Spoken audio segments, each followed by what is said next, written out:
Hey guys, well this is another clip in this series, and what I'm doing is I'm cutting out, kind of creating my own idea of a roof truss. Now you've seen in the last, probably I believe it's the last video, might have been I believe it was the last video, we set the ridge beam in place, and my idea was to run a ridge beam from the back wall, overhanging a foot on the back, going straight out over the front deck. This is going to go over 5-6 foot. And that was a good idea, and I was going to run my rafters off that.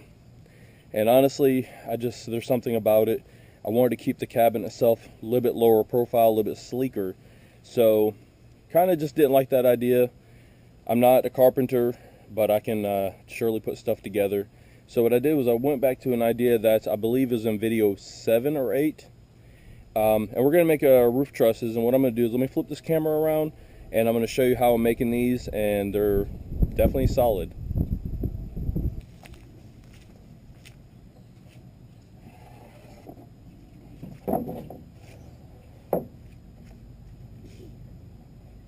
Bless you.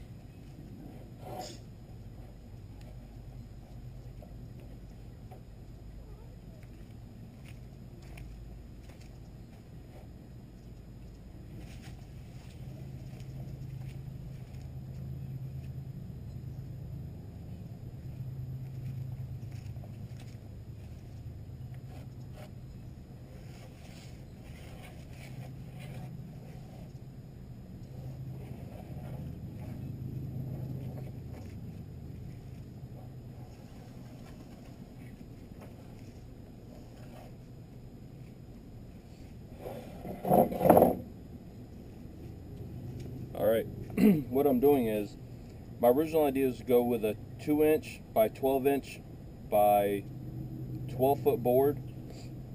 And what I did was, hopefully that you've seen it all, what I did was I basically went to the corner, measured out 10 foot, figured out what my fascia board is going to be, and I believe I left about 4 inches.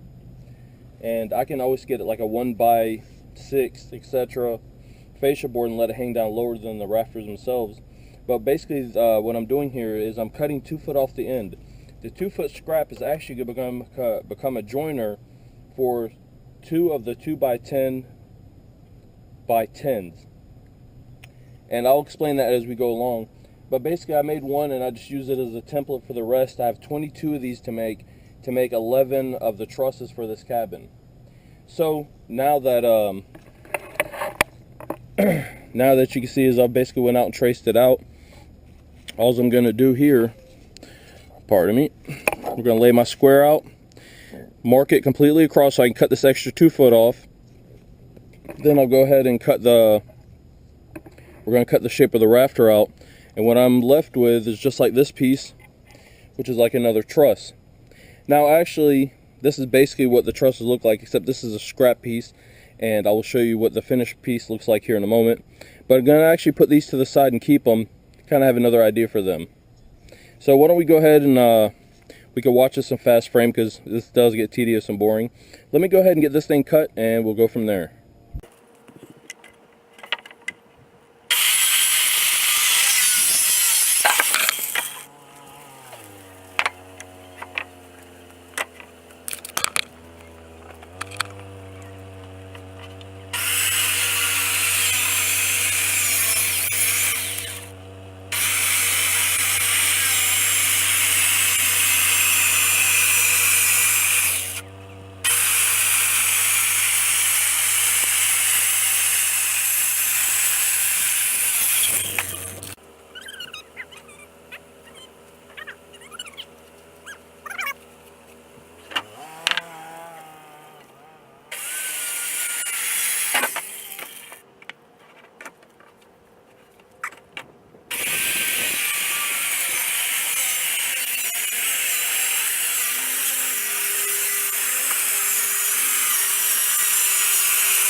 Alright guys, you see it.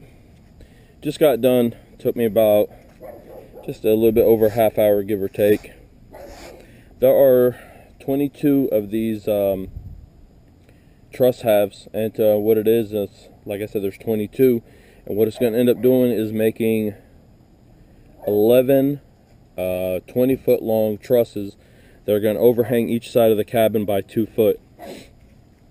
And there's going to be some people that say this is going to be inadequate, and my original idea, I said it back, like I said, it was video 7 or 8. Originally I wanted a 2x12 by 10 to make this out of, so that way right here we'd have had a little bit more meat and it would have been a little bit thicker. But unfortunately didn't work out that way. That's because I rode into the city. For some of y'all that have been keeping up, I had moved from the city into the country, and to save money I went to the old big box store of old Home Depot, and online they advertise a lot of crap. The problem is they don't actually carry all of it in their stores. So instead of the 2x12 by 10s that I was after, I had to settle for a 2x10 by 12 instead of a 2x12 by 10. Sorry, all the numbers get confusing. So it was like within, I think these were actually 10 cents more than their advertised online price of, I can't remember what it was per piece. So these were actually longer, which actually came out to be a good thing. Didn't even pay attention, but I have 2 extra 2x10 by 12s that are laying over there, and we're going to keep them. We'll figure out where to use them. But what I ended up with, as you can see, is a bunch of these. Now these are 2-inch by 10 by 2 foot, and what they're going to be is just like this one. It's hard to tell there's even anything been cut, but you can see there's a center mark line, which is, it's like a 1.25 foot, I believe, give or take. Is they're not actually 12 footers, they actually come a hair longer. So what I did was I went ahead, took off what I didn't need off each one, and basically kind of like this one here. We come in from the edge, we come in exactly 1 foot and I believe 1/4 or something, and basically what I did was I took the angle right here and we transferred it to one half of this, and I try and reversed it for the other half. And what it is, this is going to be a connector piece. Let's see, I apologize, my camera mount just broke, so I can't attach it back to the old tripod, but this is basically what you'll end up with. And what this is, oh, about to push it down here, but anyway, you get the gist of what I'm trying to do. What we'll do is on site, we'll join this with 5 of like 4-inch screws, 3.5-inch screws. We'll join it on each side so we can attach the truss halves together. We'll put 5 here, 5 in the other half, and then hoist this up on the wall. And we're going to run all the trusses and use our bracketry. And I just caught a deal at the flea market for some little hangers and different things to basically attach these trusses to the walls. And what we'll do to keep strength, now there's 5 screws, we're going to just do one, just space them out, just one at each, almost each corner, one in the center. And what I'm going to do, actually the center will be offset a hair, and the reason is we're going to do 5 carriage bolts, and I'll repeat the same thing. With 5 carriage bolts, this thing should be strong as steel, and we'll be able to span our 16-foot wide cabin with these, and we'll get a 2-foot overhang out of it, which is pretty cool. I spent total with this, and yes, I did go a little thinner on the wood for the sheathing because of what I'm going to do on there. I went with 7/16 chipboard, so try to cut a little bit of corners. Well, cutting corners is really more of cutting costs, because this project I am having to pay for out of pocket, well, through YouTube of sorts. And like I said, what we got to do is save a little bit of money however we can, because this is just going to be a little cabin in the woods. And as you can see, this is just about simple. Draw this out, or trace it, should I say. Let me see if I can show you. You see there's the difference there. Gets a little bit narrower. comes back. And all it's going to do, like I said, is just really going to follow the contours of the very middle of the very ends of the trusses, and that's all we got to do. So I have 11 trusses, and I have a heck of a lot more wood. So what I'm going to do, we're going to go ahead and mark, let's see, 9 more of these. We're going to go ahead and mark 9 more of these. I'll go ahead and get them cut, and hopefully I can get back with y'all before it rains, because I really want to get this part of the project finished.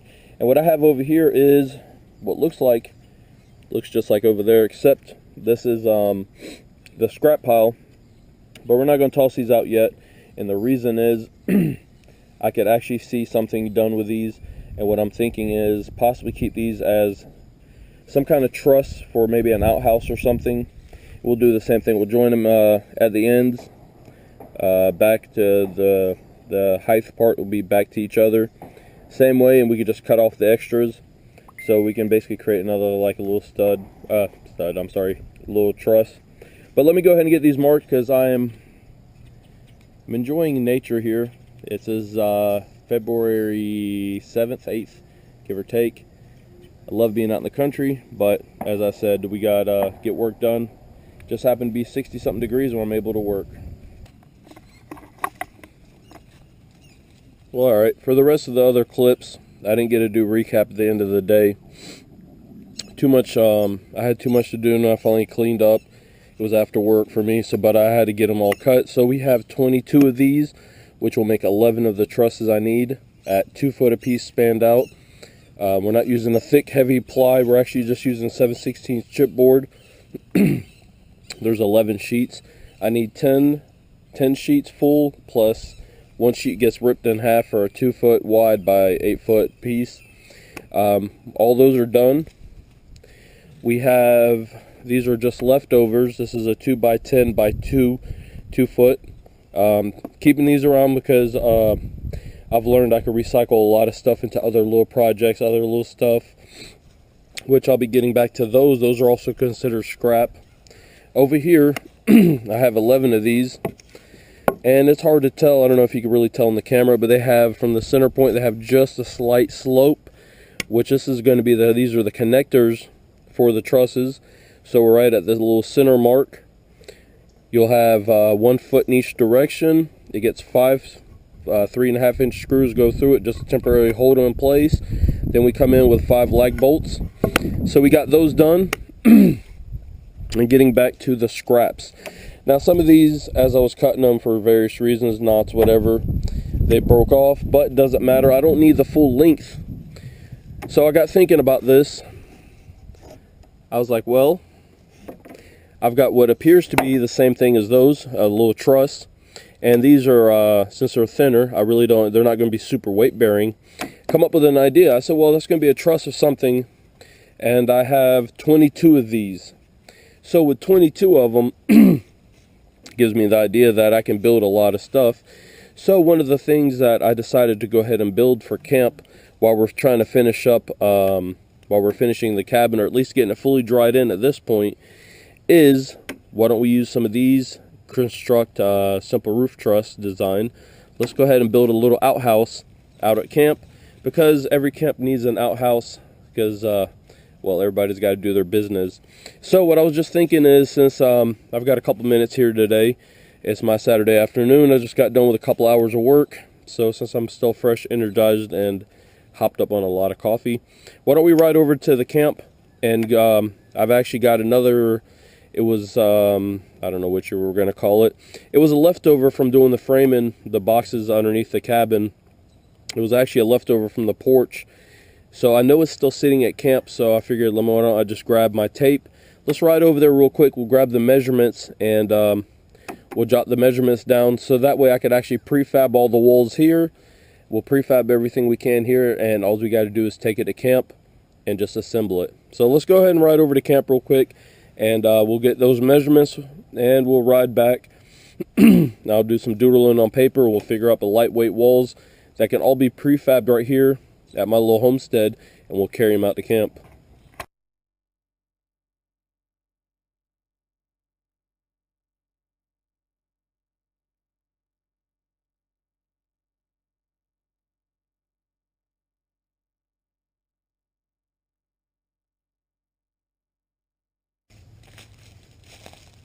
Alright, what are we looking at? 61.5.